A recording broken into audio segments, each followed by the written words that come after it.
Hello, good evening, and welcome to the Sunday night breakdown. We had to push it back to Monday again in honor of the 12th anniversary of Guildford against Worcester, and the most 150, notorious. 149. Oh, that one. No. It was a Oh, 30-point blowout, but oh, yeah. it's well remembered in our household for other reasons.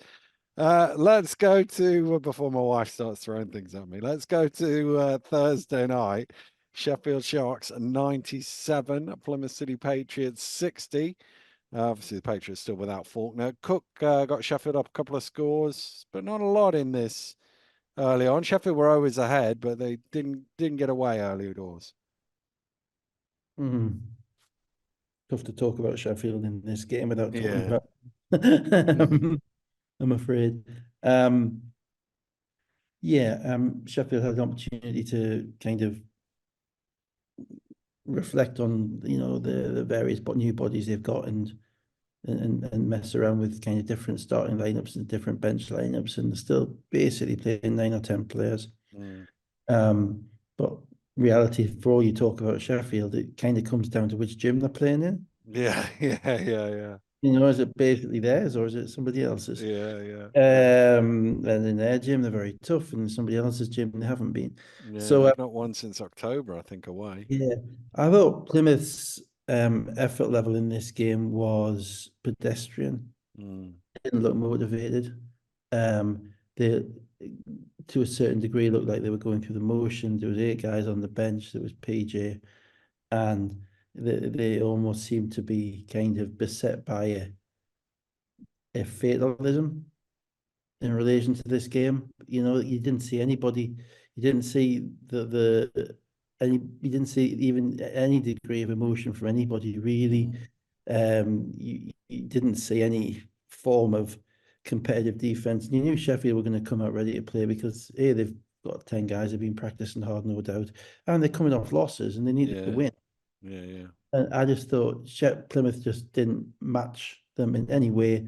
And by the beginning of the middle of the third quarter, I thought they'd basically given up. Yeah, Uh, the key move came just before halftime. Sheffield scored the last 9 points of the first half, and what had been reasonably close was 12 points at halftime, 45-33, and then the first 4 points of the third quarter, and it was from 3 ahead to 16 ahead inside I think 4 at some minutes point there either was like side. something like a 30-4 run or something like Mm. that. Yeah, And about yeah, 33 old, about 63-37. I'm not mm. precise on that. Yeah, And it was just how supine they were. yeah. There They was no resistance whatsoever. There was nothing a at bit of all. resistance in the first half, but not in the I second. mean, a couple of times that would kind of punch the ball in frustration. Mm. Not punched it, but kind of clasped it and looked Yeah. frustrated. But you didn't see a leader on that team. Mm. At that point, you didn't see anybody who was able to kind of and Terrell Green, I'm afraid, I mean, you've come off a fantastic game against Leicester. Made every shot 8 of 10. Mm. Comes off the bench in this game. First play makes, he gets the wrong end of a call. Mm. Right, and she was shooting the ball. It was close, but Yeah. he was foul, but he's bringing it up, as you said in the commentary. What else is he doing, right? For the rest of the game, he whines and he complains, Mm. he twists and he shakes, and he does every mannerism of a basketball player who is frustrated. And at that Mm. point, you don't have anything to be frustrated with. And the wise man once told me, again, working in Pennsylvania at the minute, Mm. um, you can't be an emotional shooter. Mm. You know, if you're going to be a shooter, not a scorer, you can be an emotional Mm. scorer. But if you're going to be a nailed on shooter, you can't be emotional. You have to be consistent with your emotions at all times. And if you think about that, the names that you listed yesterday in your program, Ian McKinney, Michael, Mm. Depish, all Yeah. none of those guys were flying up and down the court No. when people every time they made a shot, um, and I could probably, even Bridgie, you Yeah. watch him, even Mm. Bridgie, the most miserable player on earth, right? Even if he made the shot, you thought that somebody just stolen a pound from him. Um, but you keep that mentality, Yeah. and he didn't have it. He just he needed. I think he could have The second time he got fouled, he wasn't shooting, but he thought he was. He complained about that, and he kept complaining. Mm. It just struck me that team was that, you know, at the end they've had the break now. They've had the big win against Leicester. They're coming back 2 weeks later, and it just seemed to me that, you know, they're ready for the season to end. I mean, that technically that was their last chance. In reality, Sheffield is possibly one of the teams that they could catch. You know, and they played like it was you know, they were looking at the calendar and working out when their plane flights were. Yeah. That's not to know. Sheffield did what they had to Yeah, do. they did. They You did. know, Yeah. so I'm not. But I can't. You can't. It's very tough to assess them against a team like that playing like that. When Sheffield are at home, and we know they're pretty good anyway. That's not the battle they've got to win, you know, to No, get the no. forwards. Yeah. You know, I would maybe talk about a bit more about them in the chapter of the Cheshire game. Yeah. Green 8 of 13, 20 points, 8 rebounds. Pipkins 13, Cook 12 points, 8 rebounds. Atwood 12, 18 points, sorry, and 11 rebounds. Copeland 13. Nobody else had double figures. Let's go to Friday. Speaking of minimal resistance in the second half. Manchester Giants 87, Caledonia Gladiators 106. Jamel Anderson was back. Green was into the starters. No Ali Hodgett, so Moore was starting. Whelan did start the game, but he hobbled out after about 90 seconds. He only ended up playing 8:53. Obviously, this was the suspension from the Plymouth game for Simonian and Lawton, both banned for this game.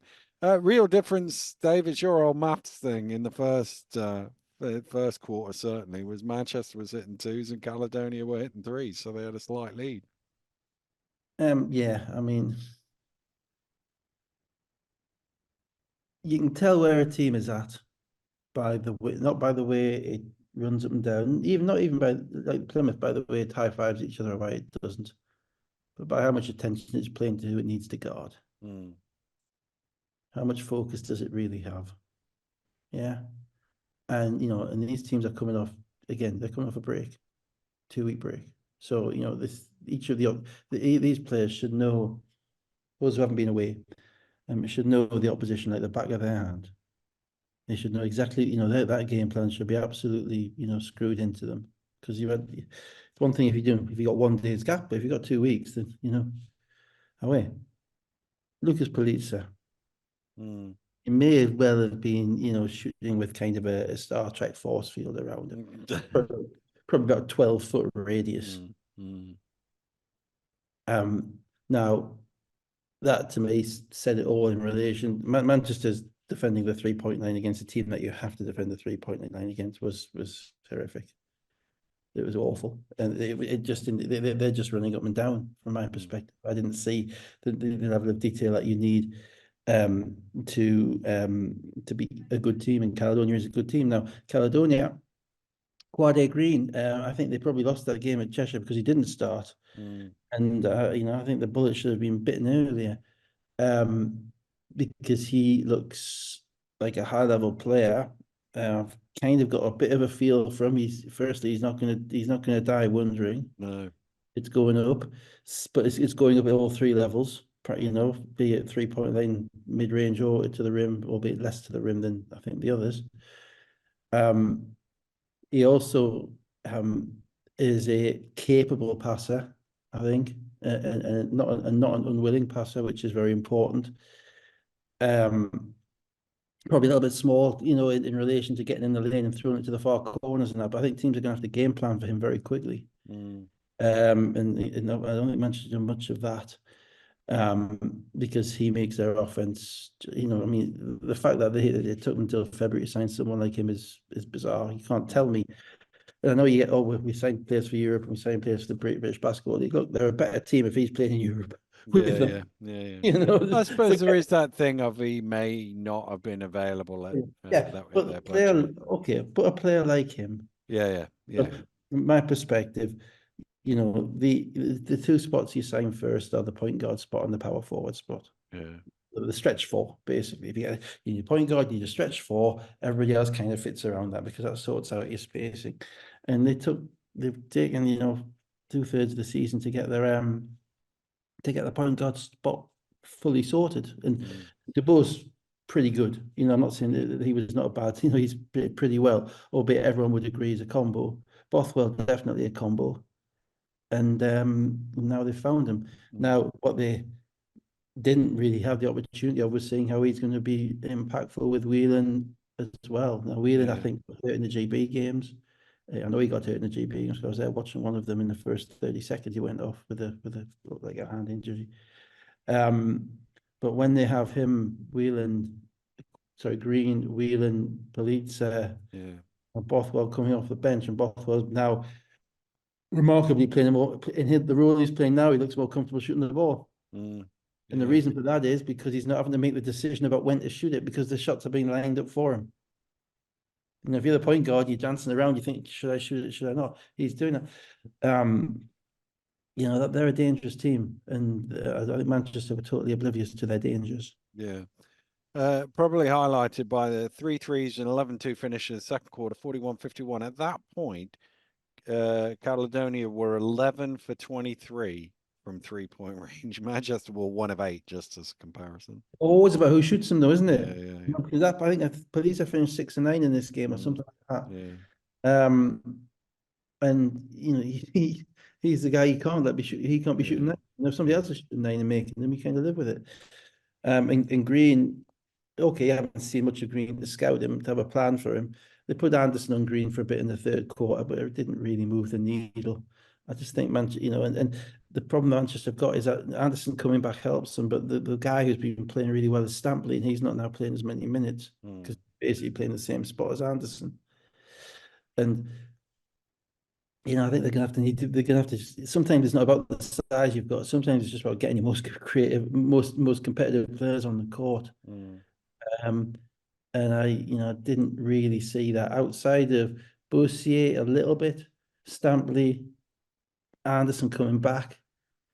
You know, you just didn't see much commitment to running people off the 3-point line, which is always closing out is the key to how you assess what kind of defense is being played. If a team is closing out with meaning and properly to try and dissuade 3-point shots.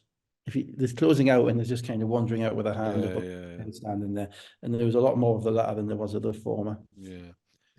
Caledonia through Green had 11-0 start to the third quarter, so that was 16 unanswered points to lead 41-62. Manchester got it to 9 once, but probably the most notable thing in the second half, he's teeing him up here, is the random non-shot clock violation that wasn't called, or shot clock violation that was not Hang on called. a second. Is this the one where everybody stopped? No, was that Everybody stopped. So basically, whoever it was, the ball was not loose. Somebody picked it Kyle up. John? Kyle Kyle Johnson stopped, Johnson picked the ball up. The horn went.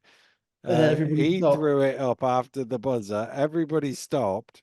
The referee, I think it was one of the Unsworths on the baseline, sort of waved to carry on. I'm not sure that Lee might not have travelled, by the way, Uh, because he'd stopped with the ball and was just sort of like wandering about. And then he turned the ball over.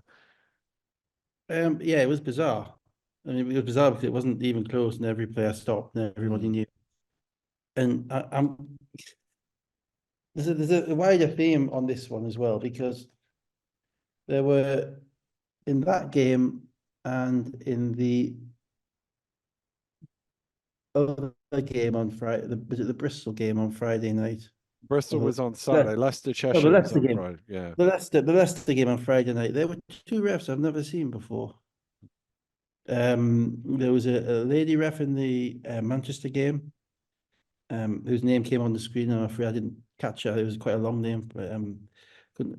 And there was a young lad in the Leicester game. They've both done Who may games before.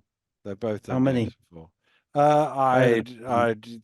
I can't answer that specifically right now, but I'm sure if you waffle for a bit, I might be able to. No, that's all right. Well, the point I'm making is that I mean I watch most of these games, and you're right. Maybe they have Mm. something an odd game here or there, right? But I don't recognize them. I don't recognize the names, and it's March, right? And we've had this kind of drip feeding of new referees into the league through the season, all the way through the season, from my perspective. And I just think it sets them up to fail, whether they're good or bad. I think it makes it very difficult. You have players in mid-season form, and you have refs coming into games without it. And when we've got a surfeit of um, experienced refs who aren't doing games, I just don't get it. I think it's being used as almost being a farm, and I don't understand the logic of that. I think we've got 10 teams, we've got maybe 7 or 8 games a week. We got the games are now getting a bit chippy because all the teams have played each other before. Everybody's looking for it's March, everyone's ready to go home, and um, and we're putting new people in or newish people in and asking She's them done to 14 games, to my knowledge. right, okay, this season. I didn't filter it to this season. Some of them might have been before this season. I'm sorry, I'm very rude. I can't remember the lady's name. I've gone off it now. Oh, sorry.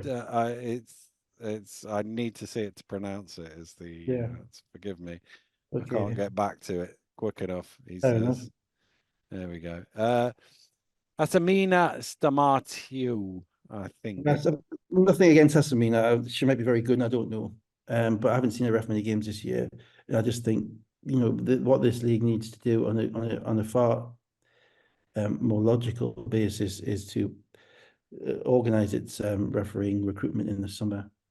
Pick its 24 best refs, do what they used to do, give them numbers, and then have them referee all the games. And then at the end of the summer, if you get promoted to this panel and you've done well in all the other games, you get promoted to the panel and you're there for the whole season. And the benefit of that is that the coaches get to know the refs, the coaches and the players get to know the refs. Relationships are built,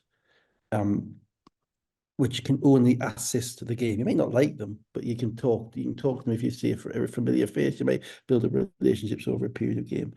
And I don't know what I'd be interested in, and you can find this out for next week if you can absolutely be bothered, is the amount of different referees we've had referee games in the British Basketball League this year. You can't ask me one question when I've just found the answer to the other one. The So, answer is 2 this season, 14 since 2019. And the other one was D Cox, which I think is Daniel Daniel. Cox, right? Yeah, I think Yeah, it's I Dan. think Yeah. he's done 4 this year. Well, I think my point stands to this season. Hmm. Because these are all new players. So, it's not a question of the capability or the competence of the refs. It's a question of the relationships between everybody who's looking around. Who's this? And and also it just puts incredible pressure on them. So I think that needs a total rethink. I think, you have if you want to be the unbeatable league, the best league, the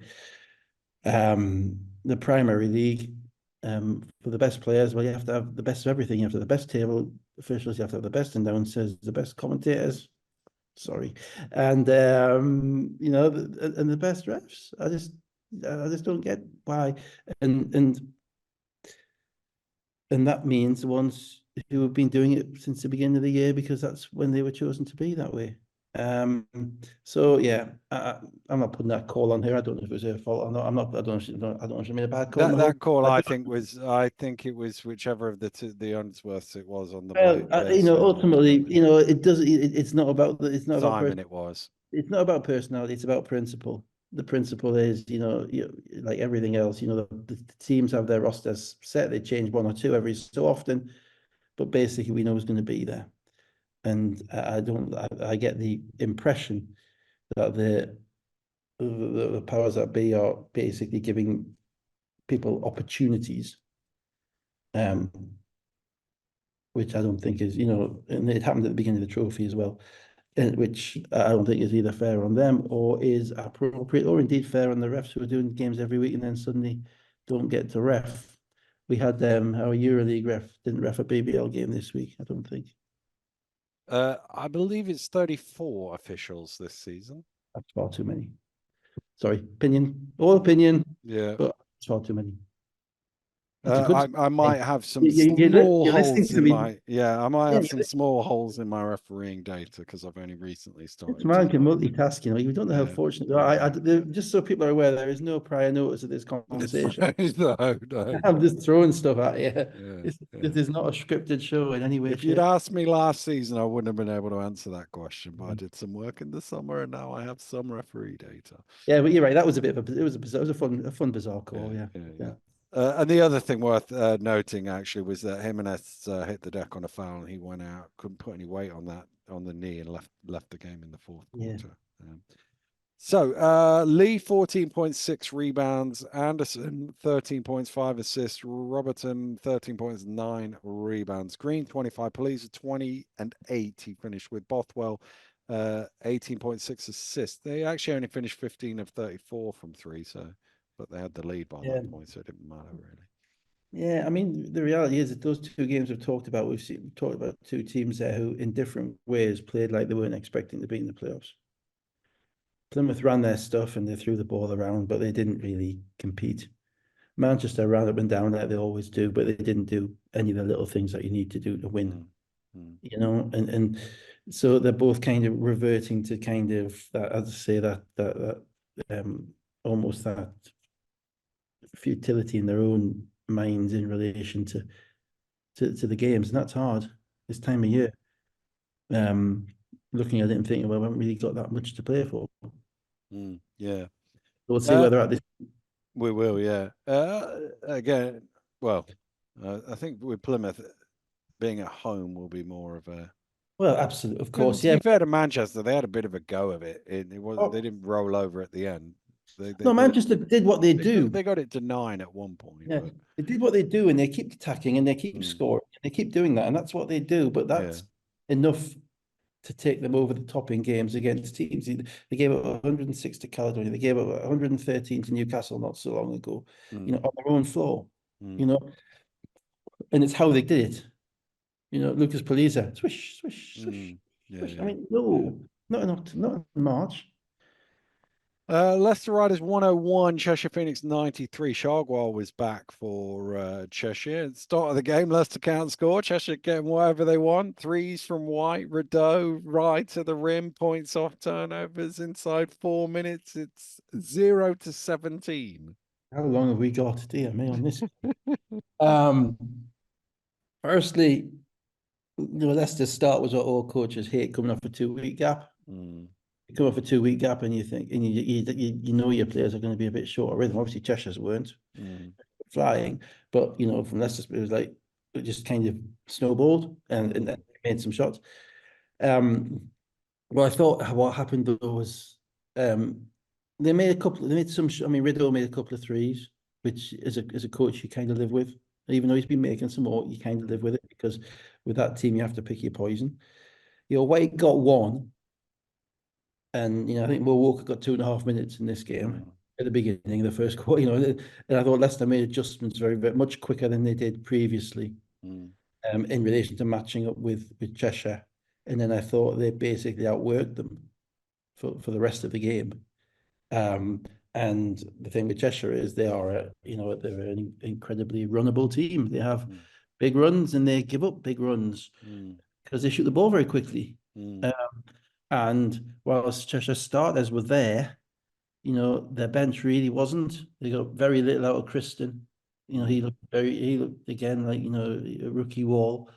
And the way they are, and Leicester with Shelton's energy and Ado's energy, they suddenly White didn't get many more looks. You know, in the cup semi-final, in the trophy semi-final, White had 17 3-point attempts. I'm not sure what he was in this game, but it wasn't 17. No, You know, he it might wasn't. be early. He might be in 4 or 5. I don't know. And then you had the whole with Kristen up there and with Chargewell playing like he hadn't played for 2 months, which he hadn't played for 2 months. Suddenly Leicester got a little bit of momentum, and basically you ended up with Aaron Rye having to play a lot of stuff on his own, basically make some play on his own. Then we have the whole Teddy Allen thing. Well, let's just run through how Leicester got back before we get to that. 3 of 7 is the answer to your question, Skylar White from 3. So Law came in, played really well, gave them a spark off the bench. Leicester got 11 in a row to cut it to 15-20. And then Adowu and Law combined for 9 points to put Leicester 28-27 ahead, almost exactly 10 minutes after they were 17-0 down. So 28-10 response. Holmes and Allen threes had Leicester 40-37 ahead. And then the play you were just talking about, Allen going to the basket, doesn't get a call. Spends about 10 seconds running back down court, moaning at the referee. eventually gets a technical. There's a little clap behind the referee, and suddenly it's two technicals, and he's gone. Yeah. There's a couple of things about that. Alan struggled a little bit early in this game because he didn't have his rhythm, obviously, and also Holden's a good matchup for him because Holden's kind of got long arms and quick feet Mm, and good size, and he doesn't come up much. Normally, he's coming up against the guys with long arms who have got slow feet or quick feet and small, and he can mm, bully them. And so he struggled a little bit with Holden's quickness, and he hadn't made that many plays early. So there was a little bit of frustration. Then he drove down the middle, and he couldn't see on the TV. He may have got a clip on the wrist. His shot fell short, but he clearly thought he had. mm, And the one knock on Alan, then he's an incredibly talented player. The one knock on Alan is how he handles adversity. mm, That's the kind of the old school thing is, oh well, let's get in his head and see if mm, he can manage it, And I'm not talking about team adversity, I'm talking about personal adversity. If the mm, game's not quite going his way, not quite making his shots, you know, has he got that kind of fortitude to knock it off? So then he starts talking, and he must have, whatever he said, he gets a technical, and then as soon as he got the technical, I was on alert. Put it that mm. way. I Yeah, was, yeah. because your camera went onto a close up, and I spent about 4 seconds on alert for a second whistle Mm. because of the way you saw the clap, and all I say is he gave the ref an excuse. I think. My take on it, and I'm not a massive fan of the double technical, same as Mm. you, is Neither am I. if you look at it, if you look at the first technical, he's probably been given 10, 15 seconds, Yeah. at least 10 seconds Mm. before his protestations have And earned him a technical. Now, I think he deserved a technical, so I have no problem with that. Um, the little clap in my watching it in real time, I thought that was his oh man sort of Mm. frustration rather than at the referee. But the referee is facing the other way, so the referee can't see it. He can hear Yeah. it, but can't see it. Um, and like you, my antenna was up at that point once the first one's gone. But it wasn't an obvious. It was almost like the second technical was just called as a process at the table. It wasn't an obvious boom, there it is. It was like he's got one and then he's got two. And my take on it is if you get if you give 10 seconds for the first one, Yeah. You got to give 10 for the next then one. why is the second one not 10 seconds later or 15 seconds later? And we'll get onto the Andreas thing Yeah. later on, but the juxtaposition of those two games 24 hours apart is Yeah. sort of like, well, that's my take on it. Is if you're going to do that, it, the only other double technical I can think of off the top of my head is the Lawrence one, where Lawrence has pointed at him right in his face and he's Yeah. obviously said something. So Yeah. there's no argument with that one. But this one, it's behind the referee, so you can't quite see He's what it walking away. was. Can't He's quite walking see what away. it was. And he didn't. And because you've given him 10, 15 seconds, why doesn't he get 10, 15 seconds for the Because second one? I think the answer might be, I might be wrong. I think the answer might be The first technical is supposed to shut you up, right? the difference between verbal and visual dissent. Yeah, yeah. I But think, if you yeah. can't see it, how do you know? Well, didn't do we know it was that ref who called it? I uh, I didn't think it was at first, but somebody else has since said to me it was the I third don't know referee, because I and I couldn't see didn't on look the back. TV. So Yeah. that would be my only thing. And the problem is that there are that type of thing Mm, is, to my view, I get frustrated actually by it because I think there's worse things happen. I mm, think refs at times get a little bit prissy about being shown up foot mm. marks Yeah, when yeah. in fact, no one's actually noticed. Yeah, yeah, yeah. Yeah, yeah. But Yeah, yeah. no one's actually really noticed. But and so it's immediate technically if you kind of wave your hand like that or you stand Yeah, up. yeah. That rule seems to be forgotten this year since I retired anyway. Or an immediate technical if in this occasion it was a hand clap, that type of thing, Mm. um, without knowing intent. And I think some refs have more tolerance for those than others. Yeah, yeah. Verbals, I get it. Yeah, Verbal, yeah. there's a line you cross, and every My ref has a. my take is if you tee him in the backcourt 10 seconds earlier, I haven't got a problem. Yeah, And it's almost like that sort of like, well, if you let it go and let it go, let it go, does that then encourage him to keep going. I don't know. I know. It, I mean, we've seen. I think we would say we've seen worse. yeah, We've yeah, seen worse. But again, you know, that as I say, that kind of semi-aggressive clap in the near, mm, you know, whilst walking past the ref is, you know, in the baby in the British basketball league, you're playing with fire. yeah, That's yeah, it. You're yeah. And it's, I guess it's one of those things of, if it wasn't a disqualification for two technicals, I'd probably be yeah, less yeah, bothered that he got two technicals. I just yeah. think it's quite for It's quite punitive. It is quite punitive. punitive in the scale of what has happened, It's because big. he's obviously, it's, to be fair to him, I he's made one three. I think he's barely shot a three because they've defended him well. So everything's going to the rim. Yeah, He's a you guy get that's used to shooting a lot of free throws. He didn't go to the line once, so yeah, that one that he didn't get called for was not the first one he yeah. was that raised his ire. Uh, and it's, I don't know.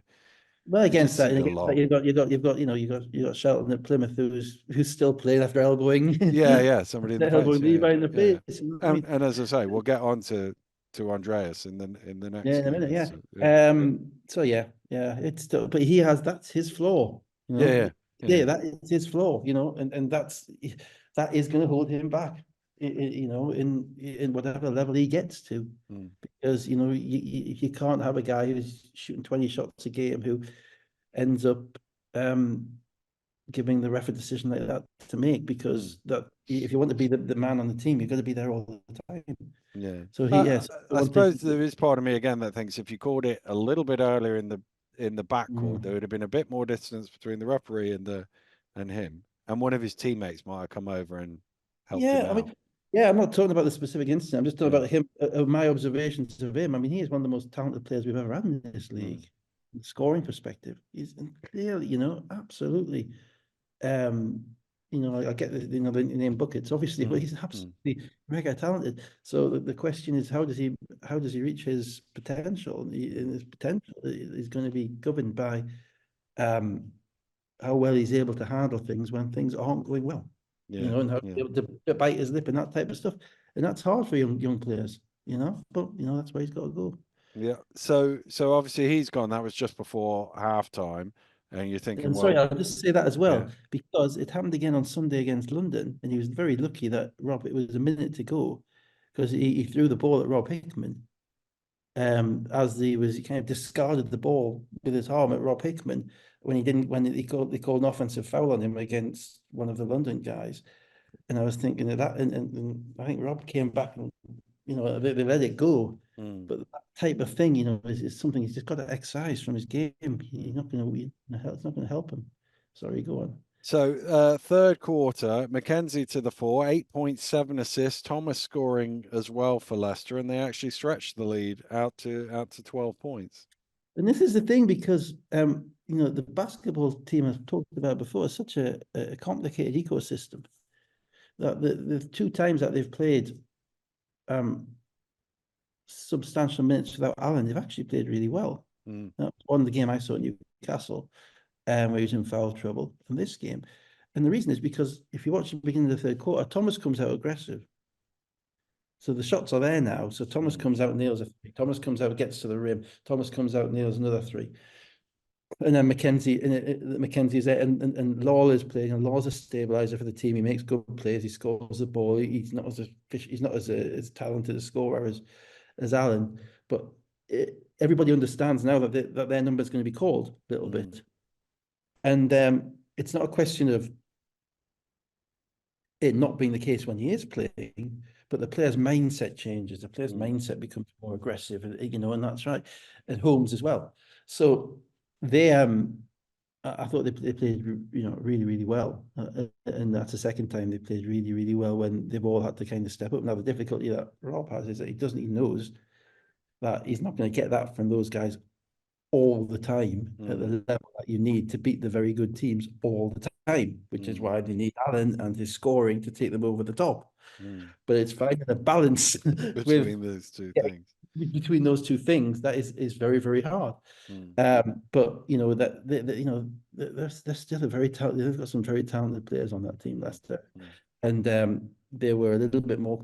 Cheshire kind of blew up a little bit because you know, I've talked about, you know, Alan having a kind of a ticking point. Rideau has one too. Well, let's get to the incident with You 4 minutes to go. Rideau's called for a foul, and then there's a what I can only describe as a tangle of legs where neither was making much effort to detangle, and there's a bit of a coming together, etc., etc. The referees a long conversation about it and decide to give. Obviously, Rideau's got the original foul, and then both he and Mackenzie get an unsportsmanlike foul, which takes Rideau to 4.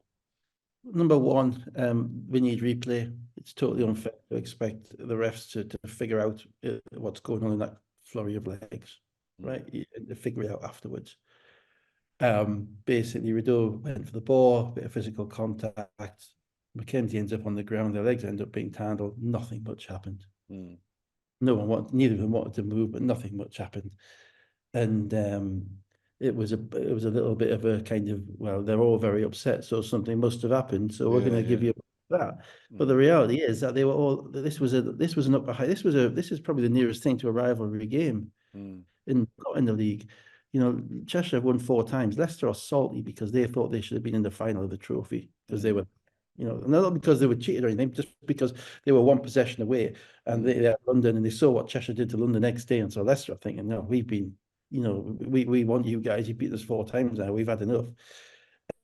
Mackenzie actually, even before this little incident, he was having a little go on the baseline. You got a nice upshot camera of him complaining about, you know, he hit me with an elbow and all this stuff. And so he was ticking the whole game. He was a little bit less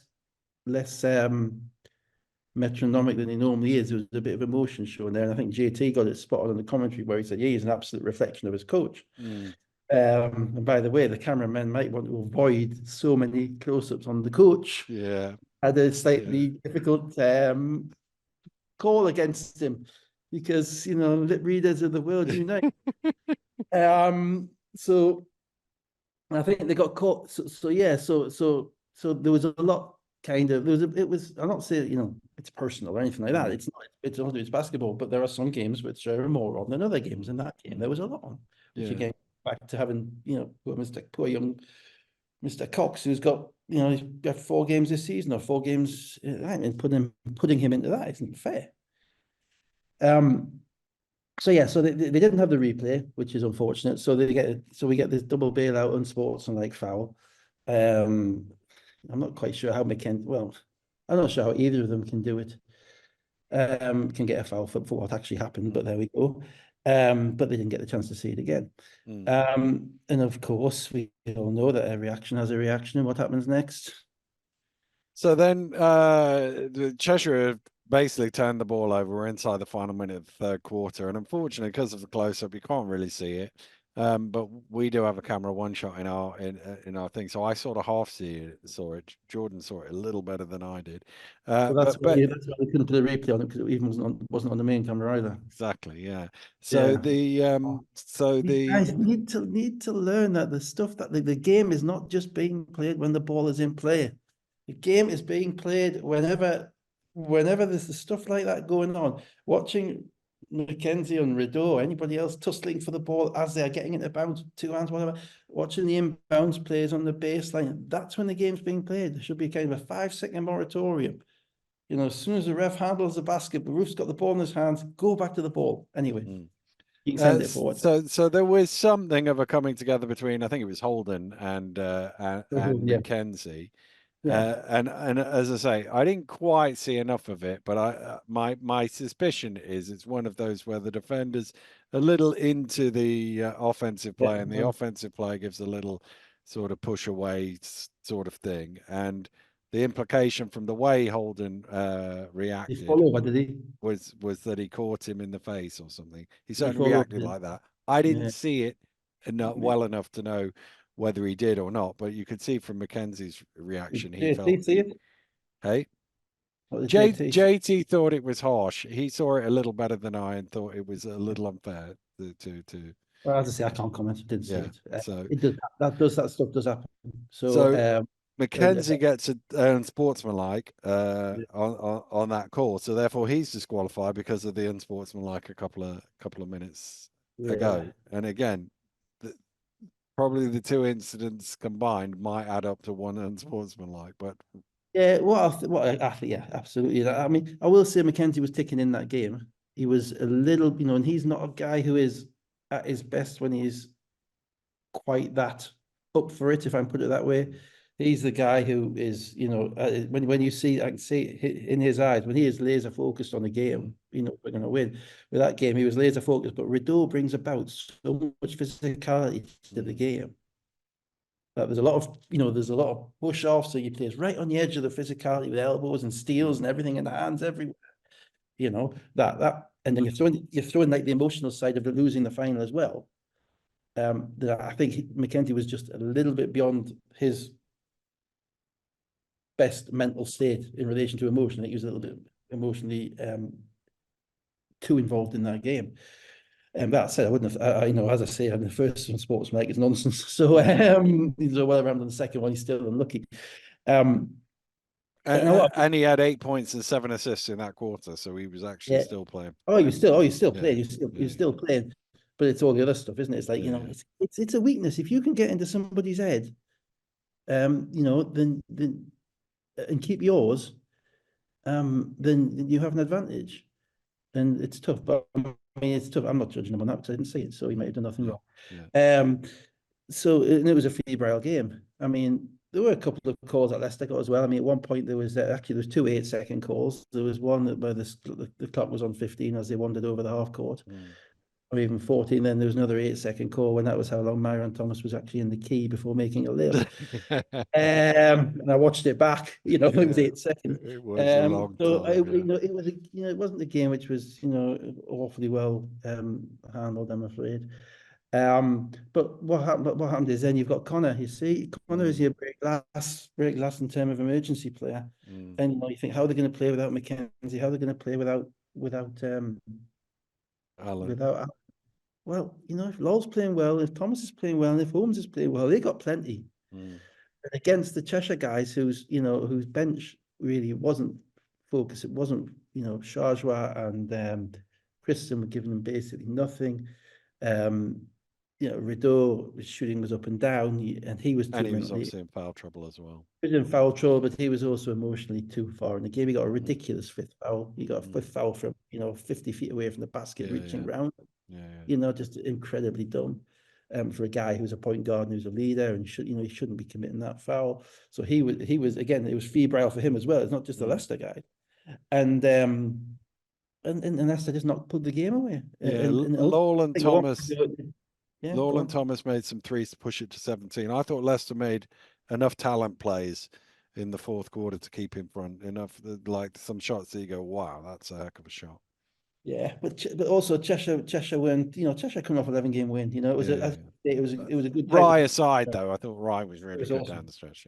Yeah, Rye was awesome, but ultimately that's the way of playing Cheshire may well have to be now that Rye gets his and nobody else does. If Rye's going to get his points, but you're not going to let him have 12 assists and throw the ball out to other people. I mean, taking away White. I mean, basically, Leicester took away White eventually. After the 17 shots last time.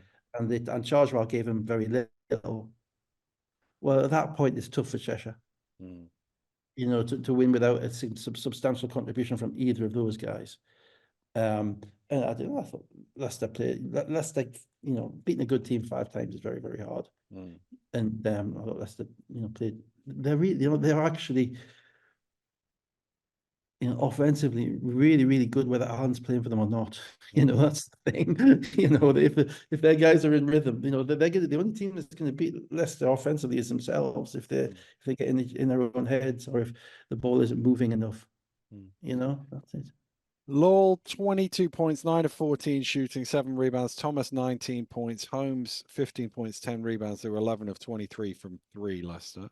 Rye, 28 points, 12 rebounds, 6 assists. White, 18 points and 8 rebounds. Jack, 15 points. They were 8 of 32 shooting. Cheshire.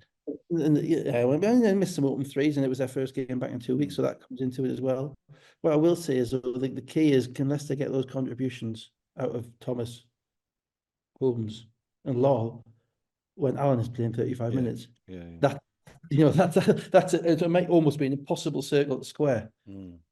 it might be impossible, but if they can, wow, Mm, they're going to be they're as good as anyone. mm. That was the third time this season that a team had trailed by 18 points or more and come back to win the game. Leicester have done it twice. Um, and also won London the league on the 1st of March, as we mentioned. So, And the pure and the utter the futility of all of that was basically demonstrated by the fact that no one really cared. mm, No one really mentioned it. You know, I mean, it wasn't part of everybody's just assumed that London were going to win the league. It was just a question mm, of when. mm, You know, the jeopardy, the excitement, the thrill of the title running has just been utterly removed from our existence this year. mm.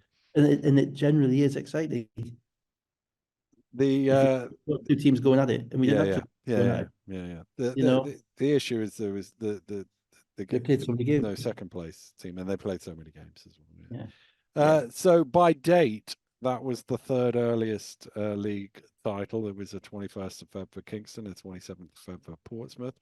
By games left, it was the same as last year, so 6 games left, which is the most. By percentage games left, it equals last year, obviously, and Kingston at 1991, which was 16.7. I think with Kingston, it was 4 games left. Uh, but the percentage was the same. And by number of days before the end of the season, days as champion, 51. The previous best was 26, so nearly twice as much. It's a lot. Yeah, yeah. Uh, We'll just bring Sam Decker back. yeah, Now, yeah, just in now we've time. won the league. Yeah, yeah. Mm. So I have not had chance to watch back Newcastle 87, Bakken 92 in the All playoff right, yeah. game in the ENBL, but I'm assuming you did. Didn't look like there was a lot in It was a this good game. game. I mean, Bakken were the best team Newcastle have played. I think it's certainly in the European games. Certainly, they didn't beat themselves. They were good size, really good size. A couple of guys who were 6'9", 6'10", long arms, and really impacted Newcastle at the rim. You know, Austin struggled to score the ball at the rim like he would in the BBL, and Johnson really struggled to get going as well. But with that, they didn't have the explosions Newcastle had, and Green was able to kind of use his athleticism around the rim a little bit, and ultimately, it was a game whereby Bakken were always slightly ahead Mm, and you always thought they were in control. Newcastle played again first game back after 2 weeks, and you saw rust in them, apart from probably Ward Hibbert, who'd been with GB, so he'd been playing, and he came in, was really impactful. But Johnson eventually got going in the end. They got out to 11 with about 3 minutes to go. yeah, five in a row to lead by 11 to make it with 3 points play, and then Eagles hit 7 in a row to make it 81-85 with 2 minutes to They play. got they made and Johnson made a layup, and then they got a Mm, steal on inbounds, and McGill made a layup, and the place suddenly got up a little bit, and made a couple. And Johnson got an and one play. Bolin, who was a point guard who actually played for Sud Italia in a pre-season tournament against us about seven mm, or 8 years ago, who spent a bit of time in the German BBL, and so pretty high level play. He made a really tough three when they're up three on a switch with Darius with about 60 seconds to go, and that kind of killed the game. And so after mm, that point, you were playing the points difference. mm, And to be honest, getting it down to 5, and then you missed the final free throw Newcastle did, which was probably good because it didn't give them 3 seconds to get a shot up mm, on the timeout. Um, yeah, I mean, we're competitive. I mean, Newcastle missed like 15 foul shots in this game or something ridiculous. Didn't shoot the three ball very well. To be fair, Bakken had 2 weeks off as well, so they wouldn't have, they didn't shoot the ball particularly tremendously well either. Well, it was a pretty well played game, and actually, I like the way Newcastle are trending because they got minutes out of Spencer, minutes out of Whitfield, who actually made them better defensively. They actually showed it kind of a little bit more to a few more ways of playing. They could mm, without just playing the three little guys and just running really fast. mm, They matched up size for size at times, and they looked all right. And I think that with a full group together, I think they've got the potential to be quite good. I'm not sure if they can win in Denmark. I just think that I'm not sure the defense close to the basket will survive in Denmark. But I mean, this is a relatively well-respected European program. Mm. And so the fourth place team in our league is basically had every chance to beat them in a knockout game, and has every chance in the second leg to turn them over if things go right. And I think that has to be good for the league. Yeah, yeah. I think the AMBL has been really interesting this year. It's been more because it's gone on through the season, and because there are so many other kind of leagues that are represented. It's from my kind of geekish standpoint, it's kind of Mm. given a window into a lot of other leagues that we wouldn't Yeah, otherwise have, yeah, yeah, yeah, and we're actually not as bad as we think. yeah. No, indeed. That's the reality of it. Johnson, 19 points, although 4 of 14 shooting, 5 He assists. really struggled. I mean, three of them were in the last 2 minutes. Mm. He's one of 11, I think, all the way up to the end. He just, Mm. just really struggled. Green, 18, McGill, 17.6 assists. Skylar Bolin, 18 points, 5 assists. DeAndre, uh, is it Pinkney? I've got, Yeah, yeah, yeah, 16 yeah. points and 9 rebounds. And Evans and Parsons had 13 points Well, yeah, they each. were a proper team. They were a Mm. proper team. And I mean, they're a proper team because they got 5 assistant coaches all in the same year. Yeah. I mean, you're looking at, I think you're probably looking at double the BBL budget there, Mm. apart from that. Mm. So let's go to Saturday. Bristol Flyers 74, Surrey Scorchers 80. And I should say on that as Yeah, well, two unsportsman nights, both checked at the monitor, yeah, confirmed, both actually called by our resident Scottish ref, yeah, but both confirmed. yeah, you know, and it just dissolves any protest, yeah. any issue. God, I'd love to shout at Ian McDonald as much as I can, but I cannot shout at Ian McDonald from my first row seat if he's just gone to a video which Yeah, he's seen an argument and he says that's a right call. yeah, yeah, I can't turn around and say, you're wrong, because I know he's had the opportunity to look at it, yeah, and there was one on each team, yeah, whatever. The opportunity to check those for the unsportsmanlike thing, I think, more than anything else, is the one in sportsmanlike and shots at the end of quarters. We have to be able to review them. yeah. Just You to have to. point out, Dave, that I'm pretty sure down the road at St James's Park, if the referee goes to the monitor and confirms a penalty against Newcastle United, That's it. there'll be enough people still shouting at the ref telling him he got it wrong. Well, they will be, but then maybe not quite as rational as I. No place for rationality in fandom, Dave. Come on now. No. Well, this is the thing when you're straddling that kind of fan ex-coach kind of gob something Gob on a stick. podcast there. Yeah, you've got to try and push. You got to be fair to everybody. It's not easy. Yeah. So Bristol Flyers 74, Surrey Scorchers 80. No Ollison for the Flyers. So Jacob was into the starters and nothing really. And it's similar to the one we talked about earlier. Is twos against threes in the Yeah, first team. absolutely. It's Bristol. Again, I mean, sorry, you've beaten Bristol 3 times, and this is a fourth game. I'd love to know how many threes they've made in all those games, but it must have been a lot. Mm. And they didn't. They still. Um, they really didn't defend. I feel like a broken record. Let's be honest. So you have to beat twos, have to score twos to beat you. Mm. And they let Justin get threes. Andrew Lawrence got threes, and you have to have that commitment to making Saquon Jameson have 25 points to beat you, and they didn't. And that's it. Unfortunately, it's jarring for Bristol because Bristol, don't shoot the ball very well.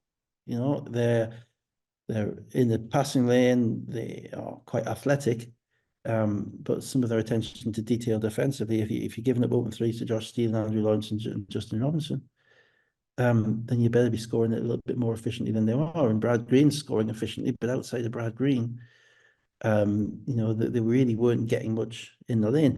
And part of the issue is, to be fair, if Brad Green is scoring effectively, that's great. But if he's scoring effectively on post-ups, then that means he's taking the lane away from the guards for driving as well, which means that they're looking at either throwing the ball inside to him scoring, or basically chucking up a shot from the outside and gang rebounding and hoping for an offensive rebound. So, he's a bit of a blessing and a curse that way. He doesn't space the court brilliantly. And the guards, I'm sure, would say, well, that's why we can't make as many plays at the rim. And of course, they didn't have Tevin Ollison as well. And all that filibustering has let you tell me 50 of 125 in the 4 50 of games. 125. That's really round numbers, that, isn't it? That's Yeah, like 2%. yeah, Yeah, 2/5. yeah. Well, I mean, if a team is shooting 40% against from three on what, 4 games, 4 games, yeah. 31 attempts a game, and they're shooting Mm, 40% from three, that's why they've won. mm, mm, You know, there's no, that's why they won 4 games. mm, For those who don't know, 35% from three is about okay, about average. mm, Anything less and you're winning, anything more, certainly once you get over 37%, you're losing in relation to the kind of the shot outcome. And if you're extrapolating that over, 30 shots a game for 4 games, mm, that's losing. And they didn't commit again, a little bit like Manchester. I didn't think they committed enough to make it. And sorry, throw lots of different guys at you, but generally they can all shoot. mm. Excuse me. So 4:22 to go. It's 37-34 in the first half. Threes from Lawrence and Robinson started a 15-3 run to 40-39. So here's the numbers on the twos versus threes. At halftime, Bristol were 18 of 39 and Surrey were 15 of 36 from the floor. But Bristol had made 15 twos and 3 threes, and Surrey had made 5 twos and 10 threes. Which explains your rather cryptic tweet to my response. To my response, which is 3 is more than 2. I thought I'd simplify it for everybody. And you then put something weird which says 15. 18 is 18, less than yeah. 15. Yeah, exactly. Which totally confused me, but I didn't want to express my ignorance in a public forum. So I sat down and took it quietly. I thought I'd throw it back at you today, but now I get it absolutely spot on. Defending the 3-point line is just about the most important feature of the game, of the British basketball, of any basketball game nowadays. And it's not, that doesn't mean blocking shots. It means deterring shots. It means challenging shots without fouling. It's a very difficult thing to do. I'm not saying it's easy, but it's something that would not be seen by the vast majority of people who are watching, who would be looking at the ball flying up, who wouldn't be looking at the distance between the player and the ball, or who's got lost on a switch or anything like that. And and against Surrey, you've got to magnify that probably by 50% again. Keedy Johnson got his 4th foul 3 minutes into the third quarter. Surrey had a 6-0 start to push the lead into the double figures. We trailed it earlier. Let's get on to the. Well, I just thought Johnson Yeah. was another one of these kind of distracted guys in this game this week. I thought Johnson was, he was a bit wavy arms, and he just looked. He didn't look like he was fully mentally there for this game, I thought. So 2:30 on the clock. There's a foul by Jameson, which isn't called. And to be honest with you, I didn't really think much of it when in real time.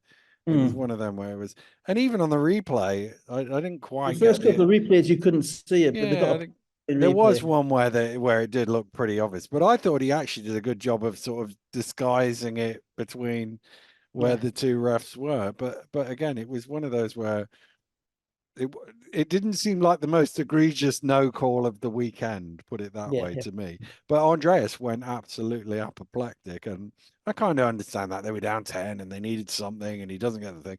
Anyway, he got a There's been a couple technical. beforehand which he Yeah, didn't yeah, come out, yeah. which may or may not have been fouls as well.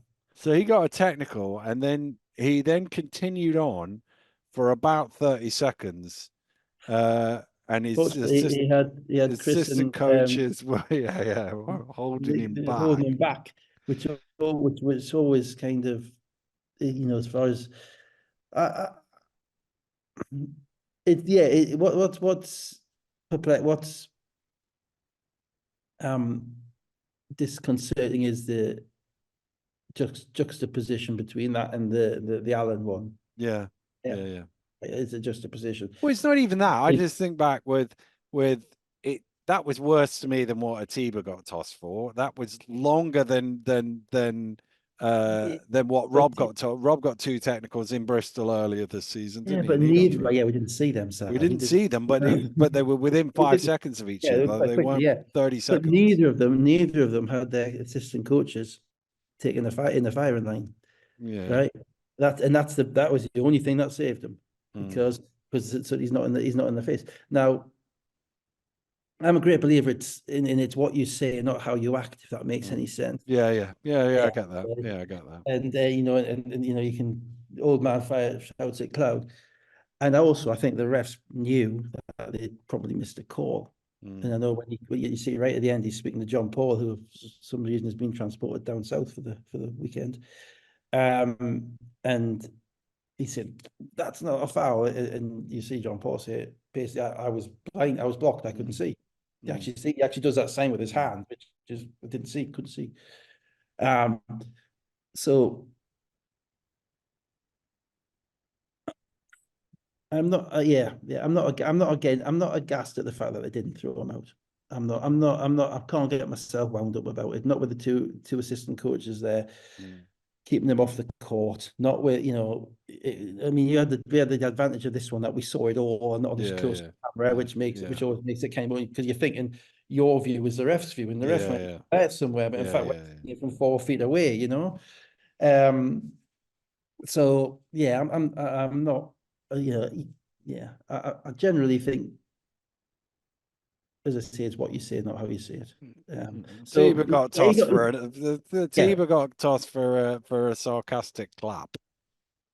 Well, that's the thing, and that's what I'm talking about with verbal dissent as opposed to physical Mm, dissent. With verbals, they get a far more mm, than you get for visual, mm, and I don't like that. mm, I think the visual stuff. That's what I was saying before about mm. refs being prissy about being shown up when no one's really Yeah. looking. I'm not disputing, the merits of that or not, to be honest with you. But to me, it went I'd on like for to. too long. It went on I'd for like too to see. long. I'd And I like know to. I've just spent two Yeah, minutes arguing that it was not long enough in the yeah. previous game, but I'd like to have seen it from the wider angle camera. yeah, yeah. That's the only thing I'll say, because that's the thing at that Well, point. we would have missed the excitement We'd of have the missed, yeah, assistant coaches going, nothing to see here, nothing to yeah. see. Well, no, we could see that from a distance, but you could also then Yeah, see where the refs were and see, yeah, yeah, whether he's just wandering up and down, just having a strop, or whether he's actually yeah, going, into going towards the refs. But anyway, yeah, yeah. yeah, Again, yeah, you could yeah, say the same as Ted Allen. He gave them an excuse this time they yeah, didn't take. yeah, yeah, So, yeah, fair enough. so look Yeah. at the draw. Um, and of course we couldn't have a Surrey win without a bit of late drama. They got to at least put their fans through the ringer before winning a game. Surrey, they can't do anything Yeah. easy. And it got tight. I thought they took some bad shots. To be fair, I thought they I probably thought it got took some bad shots. I thought the a little bit lineups were a little tight. bit weird. They kind of ran. They were up 15 without 5 minutes to go, and they kept Mm. the bench guys in. I'm thinking, no, put the game away now. Don't let it get close, and they didn't. And at this point, I think Justin was, So Flyers had a 12-0 run, which finished with a Johnson transition and one to make it 69-72. Those 2:04 to go. yeah, Justin Robinson had fouled out at that's right. He fouled out. Yeah, 2:48, that's right. Yeah, 2:48 to go. So 40 seconds earlier he'd fouled out. yeah. Um, and then we might as well go through it from here. 141 to go. Jameson underneath Gooden finds him 69-74. Other end of the floor, Bradley misses at the rim, and then Wang finds Jameson and won 69-77. Timeout, advanced the ball, they turned it over, and that was it, basically. That was the game. Yeah, I mean, it was, the advantage of having a third string American point guard that you can bring on to play 12 minutes a game when you Yeah. just fouled out and Andrew Lawrence is a bit tired, kind of helped with Cameron Gooden. Mm, Um, and to be fair, Jameson's, I think you'd probably say he has excelled expectations this mm, year, mm, because I mean, we knew he was a great rebounder. We knew he was going to be a physical presence. The question was he a guy who simply got his numbers in the team that wasn't going to win? mm, And there are guys like that. He always ends up with 15 rebounds, but they always end up losing by mm, 15. mm, And part of that is because, not necessarily because of him, but because of the way he plays, but because of the role he takes, whereby he takes mm, a lot of space in the middle, whereby he's always hunting for rebounds as opposed to maybe going across and challenging shots, that type of stuff. And also his finishing around the rim was suboptimal for a five. Basically, mm, it always was. And his finishing has improved substantially, and his ability in the screen and roll has improved substantially, which has allowed them to maximize their weapons in the 3-point line. mm, And so, they don't run very much anymore. with throwing the ball on the post to him. But he's instead of going at maybe 8, 9 points a game, which he used to, he's now at 13, 14 points a game on the basis of offensive rebounds, screen and roll. Well, that's perfect for that team. Yeah, it is. Yeah, absolutely perfect for that team. And he's going to clean the glass at the other end. He's not a shot blocker. He's going to clean the glass at the other end. There's never been an issue with what he does defensively because he's always, to use a phrase, manning up for it and rebounding. So I think his game has expanded. And he also got some decent minutes out of the new fella as well, whose name I keep forgetting. Obukwelu. I keep thinking Ogun Lazy. There's a reason for that. Obukwelu. Made a couple of threes. Only played 12, 13 minutes, made a couple of threes. And and gave them a little boost when they needed it off the bench as well. So yeah. Look, I mean, Surrey's now won 12 games or 11 games, 12 games. 4 times against Bristol. The narratives often in this league get written at the beginning of the season. They take a long, long time to overcome. Yeah. So if so Bristol's narrative at the beginning of the season was actually these guys look pretty good, pretty competitive. Yeah. Now they're struggling. They were the top 4. Now they're 11 and 16. Surrey's narrative was, oh my God, are they ever going to win a game? And then now suddenly they're above them and they're beaten them 4 times. Yeah. So I think we have to be quicker in overturning narratives. You have to say that they've stuck with basically the same group, sorry, and stuck through some injuries, and ultimately they've stuck to the way they were playing, and it's resulted in wins. Yeah, which is the aim of the game. It is indeed. Green, 20 points and 16 rebounds. Jacob, 14 points off 16 shots, 7 rebounds. Bradley, 12. Jameson, 15 points and 12 rebounds. Lawrence, 3 of 5 from 3 for 15 points. Robinson, 12 points and 8 assists. And massive, there's a lot of 3-game season series caveat. But that is only the 6th time that Surrey have swept somebody 4-0 in the league. They beat Cheshire, London United, Milton Keynes, and Worcester in 2006-07, and Plymouth this year. Yeah, well, they were pretty good in 2006-07, weren't they? Yeah, they were pretty good in 2006. They won the league that year. Yeah, they did. Yeah. So let's come to Sunday. London Lions 105, Leicester Riders 83. Everybody except Mo Sholawadi was back for London. Sam Decker included. Little stat that I'm sure Leicester fans will enjoy. Sam Decker has played 33% of his games this season against Leicester domestically. Rob was delighted to see him. Rob was super delighted. He probably knew it was going to happen. Yeah. Well, they want to get him in the game for Wednesday night. Yeah.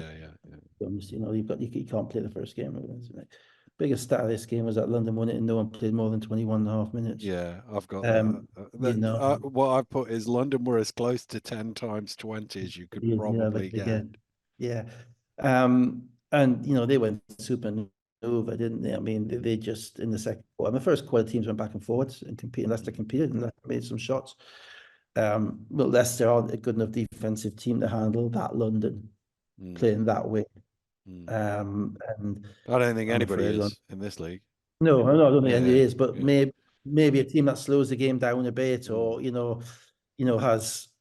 I'm trying to think. I don't know. You're probably right. There isn't, but I wouldn't put Leicester are probably mid-level defensive team, high-level offensive team, as probably are a few of the BBL teams. So, but when Decker comes along and he's come back from an injury, an ankle injury, and he's like 4 dribbles length of the court, left hand layup, 4 dribbles length of the court, right hand layup, and then makes a 3, and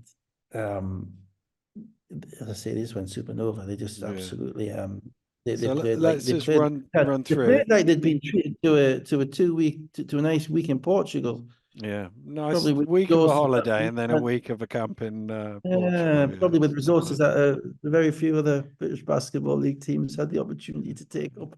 Yeah. Nice little I'm bit sure of help. Benfica would offer the same Yeah. hospitality to Newcastle. Well, So if Newcastle slipped them the necessary Euros. Yeah, ratings. I'm sure that's right. Yeah. Yeah. Mackenzie and Allen had got Leicester out to a 9-2 lead. Nawaba and Elsheny tied it at 11 Yeah, all. the Decker Wobble off, was good. he was Yeah. really good, yeah. Decker off the bench for 7 quick points.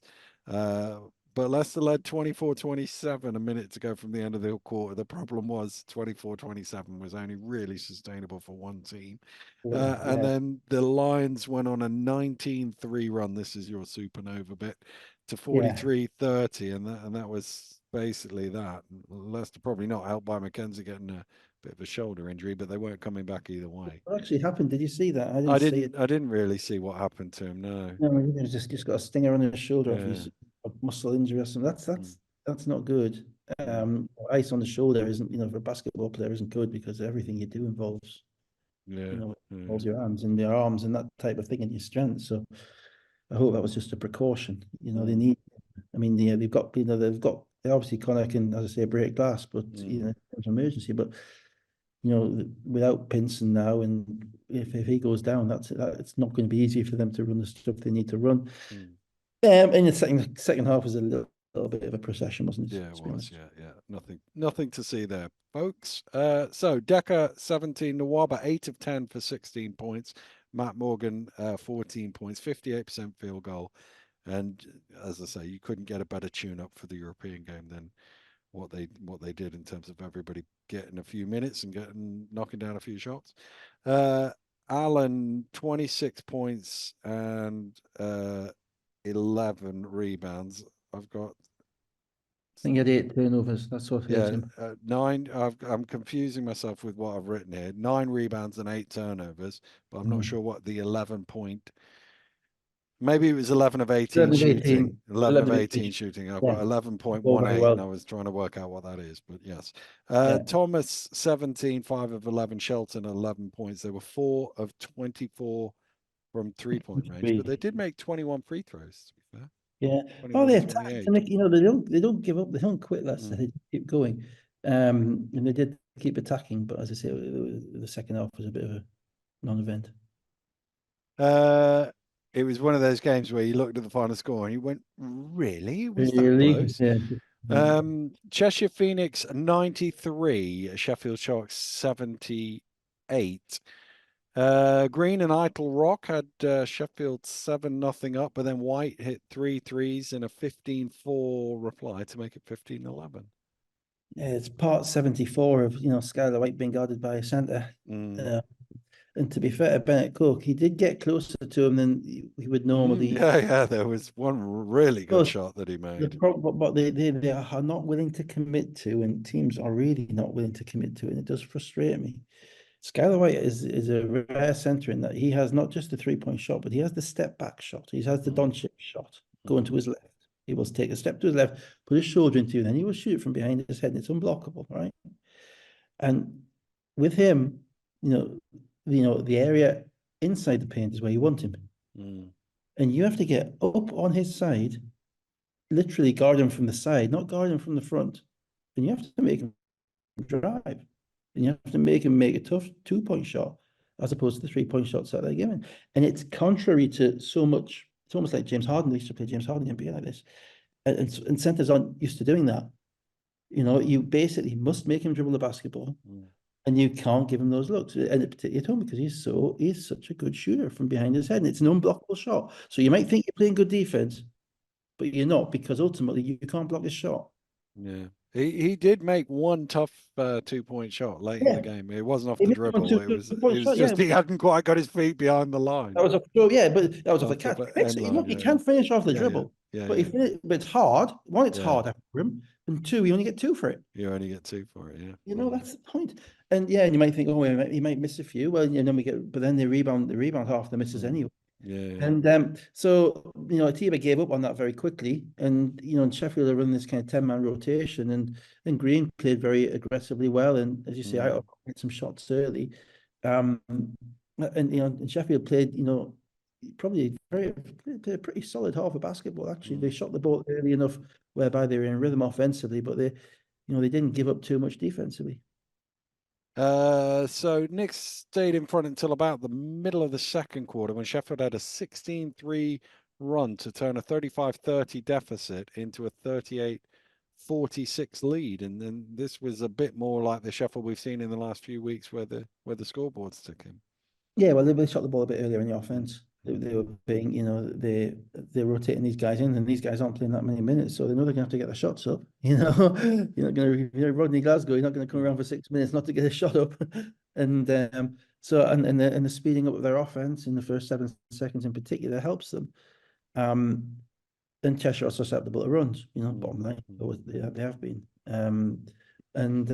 So yeah, so they looked not comfortable, but they played very well first half, mm. Chef. Start of the third, two threes from White, one from Jack Nicks back in front, and they looked like they might get away when Shargwar and Rye pushed it to 12, 70-58, but then Sheffield, with the last 7 points of the third quarter, cut it to a 5-point game. Yeah, I thought those two threes from White were backbreakers because Yeah, they were. first Sheffield had the first 3 or 4 minutes of that game, and it gets out to 14 or 15, Mm, and maybe there's issues. Cheshire coming off a loss, and maybe mm, they're still not getting much out of Kristen and Holden, and maybe there's a bit more pressure on them, and maybe the game kind of goes away from them. But they came out and they gave Cheshire the shots that they wanted. Cheshire knocked them down, and Cheshire picked the defense up just a little bit, just what they needed to do. And Sheffield aren't quite committed enough to that kind of early offer. They're not quite committed to it yet. It's a little bit like the game at Leicester where they ran with them for like 3 quarters, but they couldn't quite, run with them the whole game and score the ball that effectively the whole game. And part of that is that they're playing, as I say, they're playing 10 players, almost two different 5-man units, mm, which does make it tricky at times to know whose team it is. mm. And then Jack and one, Jack layup, the long White 2-point jump shot that we talked about, 7-0 run, take it to 84-73, and that was the game. Yeah, yeah, Sheffield 3-12 on the road. Mm, There's your problem. I just think it's tough because they made changes during the season. Um, it's a delineation of whose team is it, who's the guy. At the beginning of the season, we knew who it was. It was Pipkins and mm, Ramsey. It was Ramsey and Pipkins' team, no question. Now, Pipkins was coming off the bench. I think he started the third quarter, so they didn't get into the situation they got into with White. Ramsey is kind of sharing minutes because they've got four guards. They've got Ramsey, Glasgow, Rock, and Nixon. mm, It's tough to stagger four guards. You've only got potentially 80 minutes unless you play three of them together. But then mm, Routinho's playing the three spot, so you've got depth at the three spot as well. So he's going to eat most of the minutes at the three spot.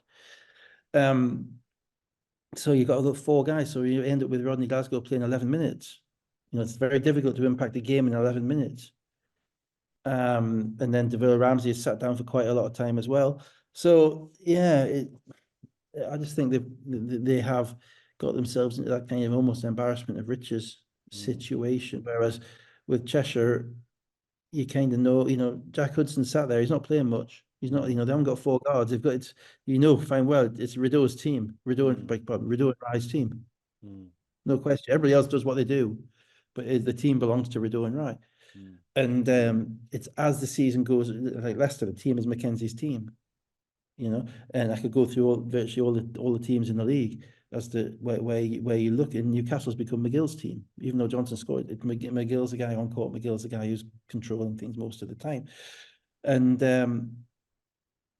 I don't see that with Sheffield, and that's part of the reason why it's tough to win on the road, because on the road you need people to grab it mm. and take over in games. White, 6 of 9 from 3 for 20 points. Rye, 18 points, 9 rebounds, 5 assists. Rideau and Jack both with 17. 20 offensive rebounds and 19 second chance points. Sheffield got 2 right at the end. Yeah. Green, 21 It's point. what I say about that is Cheshire get a lot of their offensive rebounds from their guard. Obviously, Dave Wolf comes in and Mm, gets some, mm, but they get a lot from their guards. And the reason yeah. they get a lot from their guard, does Holden 6'5", Jack 6'4", athletic, Kristen 6'6". Rideau is always knocking around for steals and rebounds. Mm, Stevens is 6'4". They do crash. And Rye obviously is a great offensive rebounder. yeah, He yeah. just doesn't appear to be able to jump, but it's just but he's an incredible offensive But he's rebounder. always in the right position. He's always in the right position to use it, and he has great dexterity. And teams aren't used to playing, big, we play games week in, week out. It's always different if you've got a point of difference to throw at a different team, maybe a different defense or something like that, different structure to what teams see every week, because it takes them a while to adjust. Now, against Cheshire, your guards have to rebound. Now, they don't have to rebound every week. Yeah. Right? If you're playing Surrey, your guards really don't have to rebound because because Justin Robinson isn't crashing the glass, Andrew Lawrence isn't crashing the glass, Josh Steele isn't really crashing the glass, Quinn Cooper isn't crashing the glass, right? But against Cheshire, you do, and you have to do it with every single ounce of your spirit and body. Because if you don't, they're going to be kicking the ball out for open threes, and they're going to be killing you. And I think teams have kind of struggled to adapt to that over the course of the year. It's not just saying, oh, they need to rebound better. Anybody can say they need to rebound better. Who needs to rebound better? Where are you getting beat? And that's and that's the advantage that kind of Cheshire have over kind of those teams who are smaller at the wing spot. They are so committed to offensive rebounding that they take advantage of a weakness. Green 21 points, 8 rebounds, Idle Rock 18, Pipkins 10. So the league table is thus: London Lions, the champions now, 28-3. Both Cheshire and Caledonia qualified for the playoffs this weekend. 17-9, the Phoenix, 16-11, the Gladiators. Leicester on the brink, but not quite got the cue yet. They don't have the head-to-head with Manchester. 15-13 they are. Newcastle are 14-11. Sheffield 12-15. Surrey in 7th place, 12-16. That is the highest Surrey have been since the 7th of February 2020. And obviously they can move up to 6th if they beat Sheffield on Thursday. But I did look up when the last time they were 6th is, but it was only 4 days before the last time they were 7th, so it wasn't much of a start. It might have been 5, actually. It might have been the 2nd of February. And Bristol dropped down to the dreaded 8th spot at 11-16. Manchester 7-21 and Plymouth 5-22. Yeah, it's kind of sorting itself out a little bit. See where we get to. We will indeed. Not really much to say about it. No, there's nothing. There's nothing. Really a few more games. Actually, I did want to add one thing. Just briefly on the JB games. Not so much about the games because I thought we did pretty well actually. Given the paucity of the newness of the roster, etc. But there was a really good interview that Matt did from BBL Daily with Dan Clark before the first game in Newcastle, and it was refreshing because it was actually something being said, which actually had some impact, meant something, and it's a fairly low bar. Anything, as opposed to the silence. As opposed to the silence and the tumbleweed we've heard over the last year, the lack of any communication, lack of any camps or anything like that, and generally, of course, working on the basis that anything useful in relation to JB basketball has generally been said by either Dan Clark or Mark Gabriel-Olaseni in the last 5 years. It hasn't been said by them. It's said. The encouraging thing for me was that Dan Clark was there, Kieran Achara was there, and the interview that Dan gave, I thought, was respectful but not over effusive in praise of the people who were running the organisation. I thought it was a bit of a challenge. Just laid out just a little bit of a chance. These are the things that have happened in the past, and we're still seeing where we're going. But we've had lots of support so far, and things. And we like the way the program is developing, etc. Which I thought was encouraging. They obviously, I think that the folly of having a coach based in America over the past 5 years is just in an absolute in the spotlight. But of course, we have the coach based in America because the manager or the person who's in charge of it is somebody who's now been suspended for life from JB Athletics for bullying, but no one did anything about that at the time. So from that perspective, the new organization can't be worse.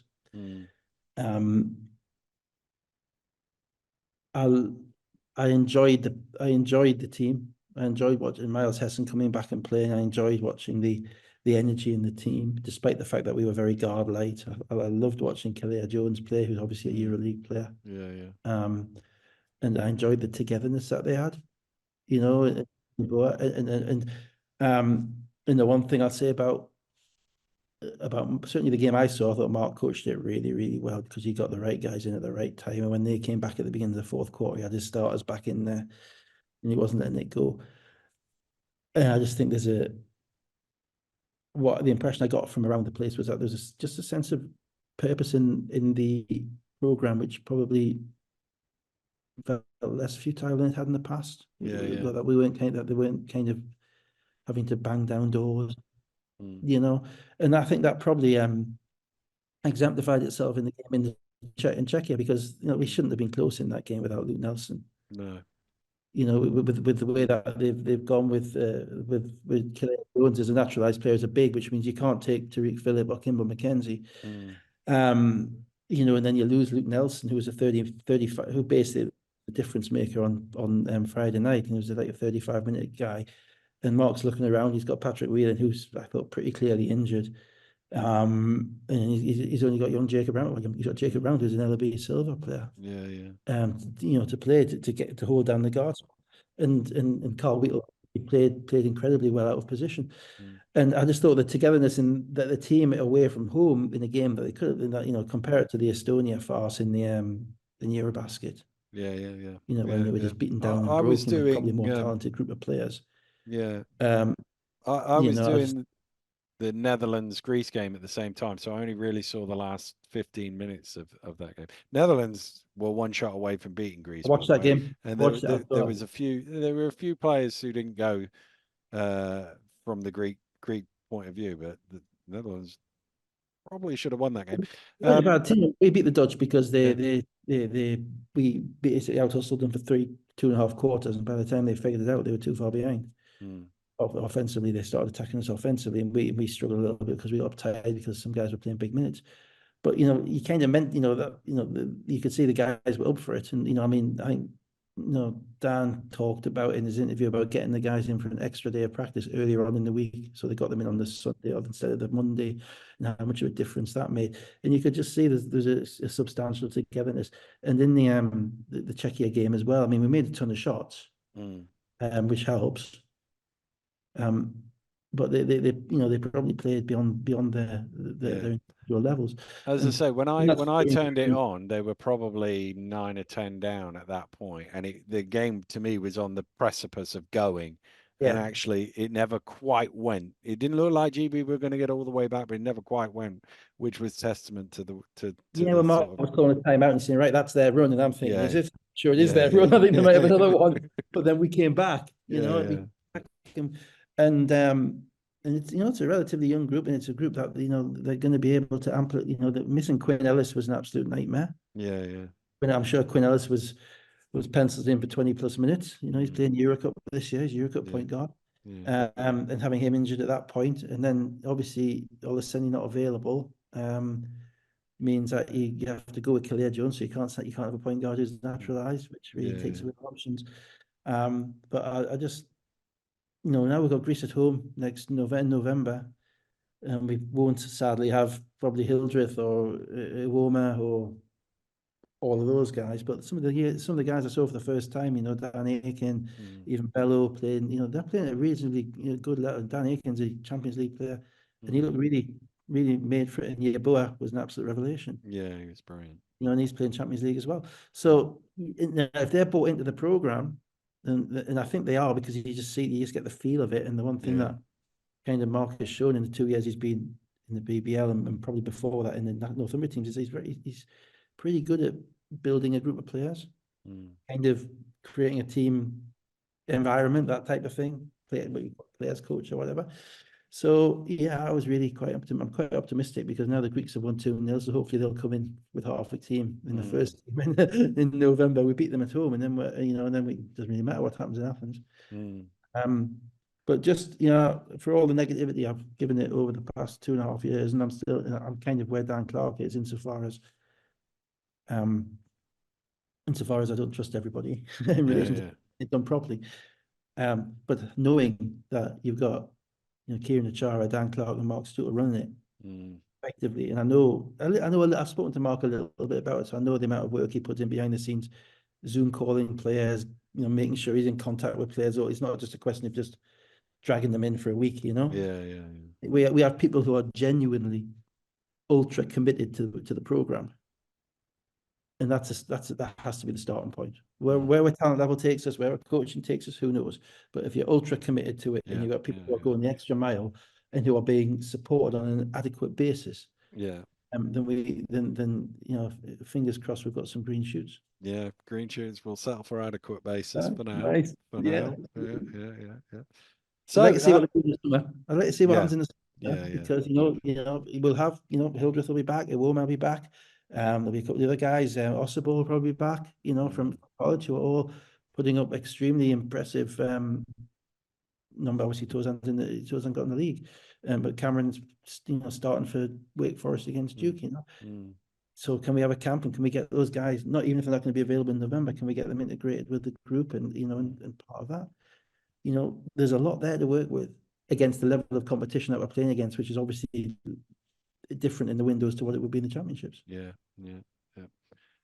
Right. Well, that was relatively positive, which is decidedly unusual when we start talking about Great Britain, isn't it? So that's a pleasant little surprise.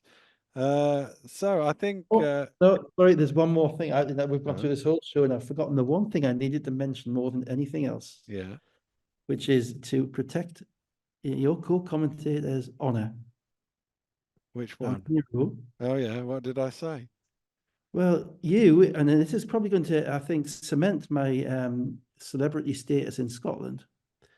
But you seem to be working on the basis that the British Isles is no more than an adjunct.